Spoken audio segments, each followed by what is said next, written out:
மாற்றுக்காணி என்ற பேச்சுக்கே இடமில்லை. தையிட்டி பூர்வீக நிலத்தின் உரிமையாளர்கள் தெரிவிப்பு. தையிட்டி விகாரை நிர்மாணிக்கப்பட்ட நிலப்பரப்பும் அதனை அண்மித்த மக்களின் காணிகளும் விகாரைக்குரியதென்று கூறுவதை ஏற்க முடியாது என தையிட்டி காணி உரிமையாளர்கள் தெரிவித்துள்ளனர். குறித்த காணி உரிமையாளர்களுக்கும் ஊடகவியலாளர்களுக்கும் இடையிலான சந்திப்பொன்று இன்று யாழ் ஊடக அமையத்தில் நடைபெற்றது. மக்களது காணிகள் மக்களுக்கே சொந்தம் என இதன் போது காணி உரிமையாளர்கள் தெரிவித்தனர். நான் தையிட்டியை பூர்வீகமாக கொண்ட நான் 89-90களில் நடந்த இடம்பெயர்வால் இப்போ திருவோணமலையில் வசிக்கக்கூடிய சூழலில் தள்ளப்பட்டிருக்கிறேன். நான் காணிகள் விடுபட்ட காலங்களில் வராமை இருந்தமை காரணமாக இன்றைக்கு இப்படி ஒரு பெரிய ஒரு பிரச்சனை முகம் கொடுத்து கொண்டிருக்கிறோம். எங்களோட காணிகளை சுவீகரித்து மீண்டும் இந்த விகாரையை கட்டி அது சம்பந்தமான உண்மைகள் மறைக்கப்பட்டு வருகின்றது. உண்மைகளை அறிய வேணும் என்றால் அதில் பிறந்து வளர்ந்து அதில் அங்கே படித்து அங்கே உருவாகின எங்களை போன்ற இப்போ கதைச்சாக்களை போன்ற சமூகத்தோட தொடர்பு கொள்ளணும். இது ஒரு பக்க தீர்வாக அமையக்கூடாது, திணிக்கப்படக்கூடாது. ஒரு பிரச்சனை என்று சொன்னால் அந்த பிரச்சனையை ரெண்டு சாராரும் கதைச்சி பேசி தீர்க்கணும். இப்போ அதிகாரி சம்பந்தப்பட்ட காணி உரிமையாளர்கள் இவை கதைச்சி பேசி தீர்க்கணும். இடையில் உள்ள ஆக்கள்ன கதையை கேட்டு நாங்கள் அதாவது எங்களை அதாவது பதட்டம் பண்ணி கொள்ளக்கூடாது. காலையில் நடந்த விடயம் நான் என்னுடைய தையிட்டி காணி விடுபட்டு அதை இழந்தபடியால் மறுகாணி விடுபட்டிருக்கு. அதுவும் பறிபோகக்கூடாது என்று ஒவ்வொரு வெள்ளிக்கிழமையும் நான் இரவு 1 மணி பஸ் எடுத்து இங்கே இந்த காணியை இப்போ துப்புரவாக்கி ஒவ்வொரு வேலியாக அடைச்சி கொண்டிருக்கிறேன். காலையில் வரைக்கும் நான் பார்த்தால் அதாவது நான் இறங்கி வரும்பொழுது ஃபுல்லாக போலீஸும் சிஐடியும் இந்த விகாரையை சுற்றி எங்களோட காணிகளை சுற்றி நடமாடி திரியணும். அப்போ எனக்கு இந்த சம்பவம் என்னென்று தெரியாது. ஆரோ பரப்பிய தவறான செய்தி, அதாவது விகாரையை உடைப்பம் வாங்கோண்டு அறைகூவல் விட்டதுக்கு அமைய ஆரோ எங்களோட சம்மந்தப்பட்ட ஆக்களும் இல்லை.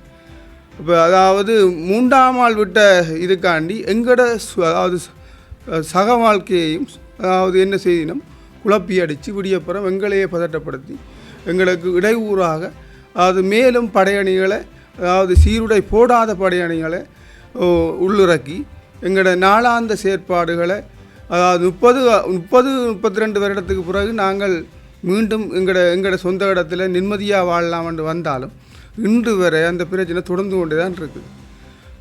தயவு செய்து நீங்கள் அதிகாரிகளாக இருங்கோ, ரைட். அதாவது என்னதான் இருந்தாலும் அதாவது சம்பந்தப்பட்டவர்களோட கதைச்சு சரியான உரிய அதாவது உண்மையை அறிந்து ரைட் அதுக்கான பரிகாரத்தை தேட பாருங்க. இதை அரசியல் மயப்படுத்த வேண்டாம். ஆனால் இந்த அரசியல் நாடக மேடையை விட்டு போட்டு எங்களுக்கு ஒரு ஆக்கப்பூர்வமான தீர்வை தருவணும். இன்றைய சூழல் கூடி அதாவது ஆர்டிஓ கதையை கேட்டு தான் எங்களை நீங்கள் பதட்டப்படுத்தினீங்க. இப்போ இதுகளை நாங்கள் நெடுகளும் சொல்லலாது. இந்த ஊடகங்களுக்கு ஊடாக உங்களுக்கு நாங்கள் அறியத்தாரம் எங்களுக்கு அதாவது எங்களோட சேர்ந்து இந்த உண்மை மறைக்கப்படுகின்றது. ரைட். நான் 68ஆம் ஆண்டு பிறந்தனான். 68ஆம் ஆண்டு பிறந்தனான். நான் அறியக்கூடிய வயது 5 வயதில் இருந்து அதாவது அப்படி ஒரு நிகழ்வு அப்படி ஒரு இடம் அதில் இருக்கே இல்லை. ஆனால் அதுக்குரிய சிறிய இடம் இப்போவும் இருக்குது. அந்த இடம்தான் அதுக்கு அந்த விகாரைக்குரிய இடம். இது நான் படித்து இங்கே தான் நடேஸ்வரா கல்லூரியில் படித்து யாழ் பல்கலைக்கழகத்தில் படித்து நான் இன்றைக்கு ஒரு டீச்சராக இருக்கிறேன். ரைட். அப்போ அந்த மண்ணை புராண்டி அந்த விகாரே இருக்கிற மண்ணை புராண்டி சல்லியரிச்சு வித்து தான் நான் படித்தேன். அதில் ஒன்றுமே இருக்கே இல்லை. சரி. அப்போ என்ன போன்ற இந்த வயதில் உள்ளவர்களை விசாரித்து இது உண்மையாக பொய்யாண்டதை நீங்கள் அறிந்து கொள்ளுங்கோ. இடையில் இருக்கிறது ஆக்களை கேட்டு சும்மா யாரையும் நீங்களும் பதட்டப்பட்டு நாங்களும் பதட்டப்பட வேண்டிய அவசியம் இல்லை. நாங்கள் யாழ்ப்பாணத்தில் போட்டியிடுற NBP கட்சியின் வேட்பாளர்களுடன் தனித்தனியே சந்தித்து கலந்துரையாடினோம். இப்படியான பிரச்சனை இருக்குது, ஒரு வாங்க பாருங்கன்னு சொல்லி ஒவ்வொருவரும் சொன்னது, நாங்கள் எலெக்ஷனில் வெல்றோம், வெண்டா பிறகு உங்களுக்கான நீதி நாங்கள் பெற்று தருவோம், பழைய ஆக்கள் மாதிரி நாங்கள் செயற்பட மாட்டோம், உங்களோட நிற்போம். நாங்கள் நிற்கிறது யாழ் மாவட்ட பிரதிநிதியாக, நாங்கள் NBPயின் பிரதிநிதி அல்ல என்று கூறிய அந்த 3 பேர் என்று எம்பியாக இருக்கிறார்கள். அந்த 3 எங்களுக்கு நான் தனிப்பட ஒவ்வொரு அந்த 3 பேரோடையும் தனிப்படவே கதைத்திருக்கிறேன், 2 தடவை கதைத்திருக்கிறேன்.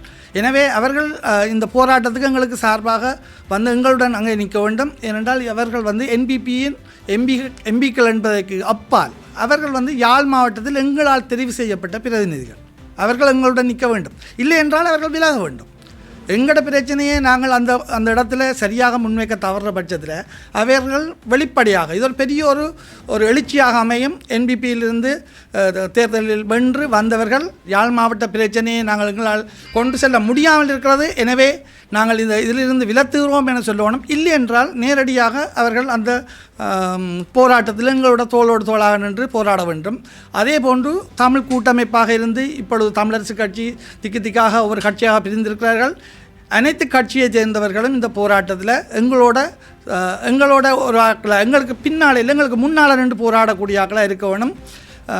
இதில் பெரும் பங்கு தமிழரசு கட்சிக்கு இருக்குது. என்னென்னா அந்த குறிப்பிட்ட விகாரை அமைக்கப்பட்ட போது அந்த பிரதேச சபையில் அல்ல உள்ளூராட்சி சபையில் பொறுப்பாக இருந்தவர் வந்து தமிழரசு கட்சியைச் சேர்ந்த ஒருவர் தான் பொறுப்பாக இருந்தார். எனவே இந்த கட்டடம் அமைக்கப்படும் போது இது சட்டவிரோத கட்டிடம் என நாங்கள் எத்தனையோ தடவைகள் அவர்களுக்கு சொன்ன போதும் நாங்கள் இதுக்கு வழக்கு போடுறோம்னு சொல்லி ஏற்கனவே எங்களுக்கு சொல்லப்பட்டது. நாங்களும் நினைத்தோம் இது பிரதேச சபை ஒரு மதில கூட சட்ட அனுமதி இல்லாமல் கட்டினால் உடைத்தருகிற பிரதேச சபை நிச்சயமாக இந்த கட்டிடத்தை கட்ட விடாது வழக்கு போடுவினோம் என்று எதிர்பார்த்திருந்தோம். ஆனால் எங்களுக்கு பின்னர் தான் தெரியும் இல்லை அவ்வாறு எந்த ஒரு வழக்கம் போடப்படவில்லை என அறிகிறோம். இல்லை வழக்கு போடப்பட்டது அல்ல வழக்குக்கான முன்னகர்வு செய்யப்பட்டிருந்தால் அதற்கான ஆதாரங்களை எங்களிடம் முன்வைக்க வேண்டும். ஏனென்றால் தமிழரசு கட்சிக்கு இதுக்கு பெரும் பங்கு இருக்கிறேன்டா அந்த நேரம் குறிப்பிட்ட பிரதேசத்துக்குரிய உள்ளூராட்சி சபையை தங்களோட கட்டுப்பாட்டுக்கு வச்சிருந்தது தமிழரசு கட்சி தான்.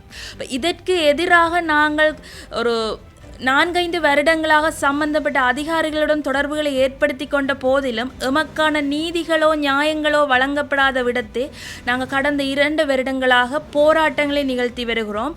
அந்த வகையில் எனது கணவருடைய தந்தையாருக்கு மட்டுமே அங்கே 8 பிறப்பு காணிகள் இன்னமும் விடுவிக்கப்படாமல் அந்த சட்டவிரோத கட்டுமானத்திற்காக கையகப்படுத்தி வைக்கப்பட்டிருக்கிறார்கள். கணவருடைய பேரனாருடைய காணிகளும் அங்கே இருக்கின்றன. எமக்கு அதுக்குரிய ஆவணங்கள் ஆவணத்துக்குரிய கோப்புகள் அனைத்தும் தோம்பிலிருந்து அனைத்து கோப்புகளும் எம்மகத்தை இருக்கின்றன. இப்போ இது வந்து அந்த 400 ஃபைல் கதை மாதிரி அல்ல. எம்மகத்தை தகுதியான ஆதாரங்கள் இருக்கின்றன. சம்பந்தப்பட்ட அதிகாரிகள் இதற்குரிய உண்மை நிலைமையை வெளிப்படுத்த வேண்டும்.